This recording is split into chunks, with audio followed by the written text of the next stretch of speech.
welcome or welcome back. It's good to see you today. How are you doing? My name is Vix and this is my channel, Goddess of Gore, where I like to talk about horror, thriller, fantasy and sci-fi books. Today I want to talk about all of the books I read last week, which just happens to be the third week of June. Yes, the third week. You know the drill by now. It's all bloody awful. Let's just get this out of the way, shall we?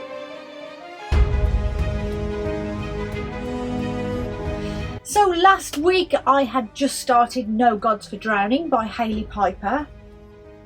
Unfortunately, this book didn't work for me. This was very fantasy with gods and the mortals that follow them. The sacrifices in here were good, but the drama was not something I was interested in. So this reminded me of The Kind of Fantasy by Sarah J Maas, which I also very much didn't enjoy, but without the smut, and in fact, in my opinion, is far better written than any of the Crescent City books. But I'm not sure why I didn't enjoy it. But I mean, I adored Queen of Teeth and that was so much fun, but this was completely different. I think if you enjoy Sarah J and that kind of type of book, you'll love this kind of angsty fantasy with a touch of human sacrifice. So what was it about? Well, it's a fantasy detective story set in a bleak, miserable world whose inhabitants have been abandoned by their gods. Gods who protected them from sea creatures called the Glories. There is some deep lore about the humans and the gods, which... So 10 years before the story starts, all of the gods up and left. They were done, much like me with this week's reading choices. And ever since, the world has been flooding. The seas are rising, the rains are getting worse. Like, they'd all better learn to swim and fast. Because the Glories, those sea beasties, they're attacking people. And one of the cities that isn't underwater yet is Valentine, where most of this book is set. And there we meet Captain Arcadia, part of the team that are trying to evacuate the city and relocate them to higher ground before the rains hit and potential tidal floods start. We also meet Alex and Cecil. These guys are private eyes and they are investigating the ritualistic killings that have been popping up, which we know because we're told right at the start who's doing the killing and what for. Are you still with me? Alex used to work with Arcadia in the police army thing, and the person doing the sacrifices is Lilac, who just happens to be Arcadia's ex-lover. Can you see how it's like Crescent City? It's just too much. Too many people, too much drama that's all connected to the next character and the next until it's all one big circle and they're all joined and all connected. I shouldn't need to write a character sheet to read a book, but I digress. So this Lilac isn't just a priestess performing human sacrifices. Oh, nay, of course not. She's the daughter of the goddess Lagoe and she's trying to summon her back to save the city. There's more lore about humans and sacrifices, don't you worry. What follows is a story so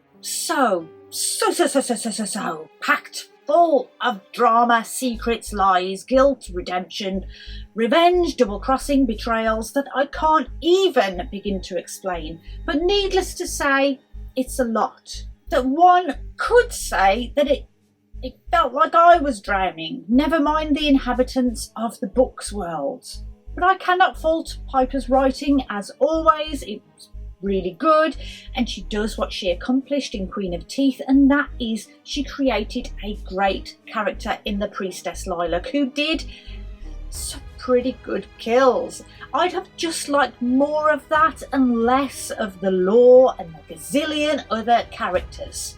Now, talking about a bazillion characters, I then read Saturnalia by Stephanie Feldman.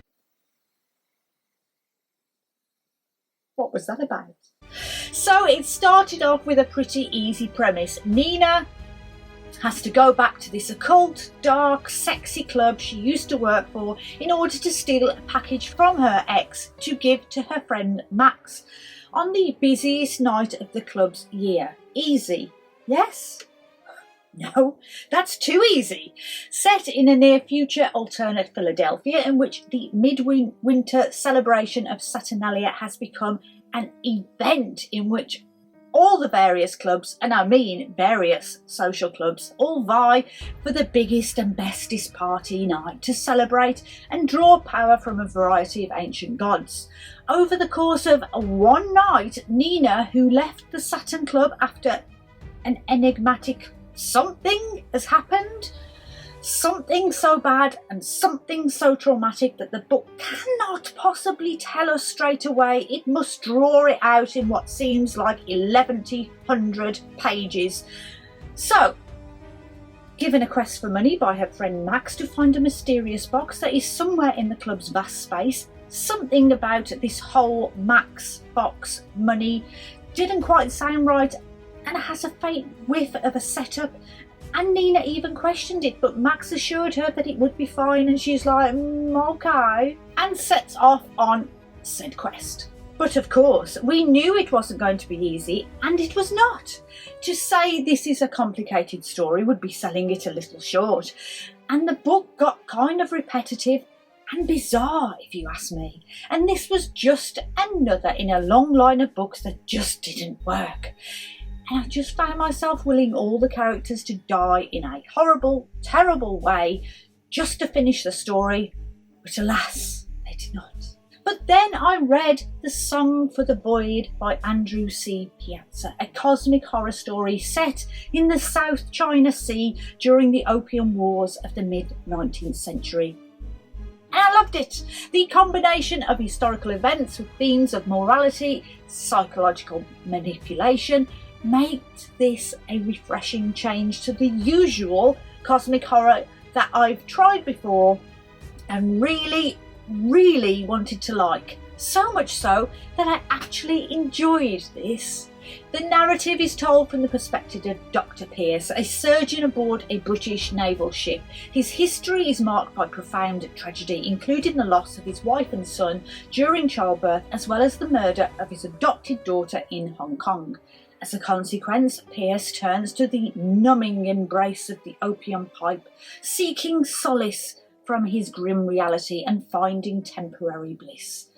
The portrayal of Pierce's struggle with opium addiction is really quite sad and pitiful, and includes vivid descriptions of both the physical and psychological effects of withdrawal. This sense of shame Pierce experiences regarding his addiction is particularly moving. Now, the subject of opium does get a tad repetitive throughout the story, and I have to say that by the end my thoughts of empathy began to turn into outright unsympathetic, until I was like, I know, he loves that pipe. Jesus, change the record. So, the horror. That came in the form of an ominous eye in the sky, a stationary comet of a sort known as the Dark Star. The Dark Star represents negativity and cynicism and manipulates the minds of the ship's crew, convincing them of the meaninglessness of their lives.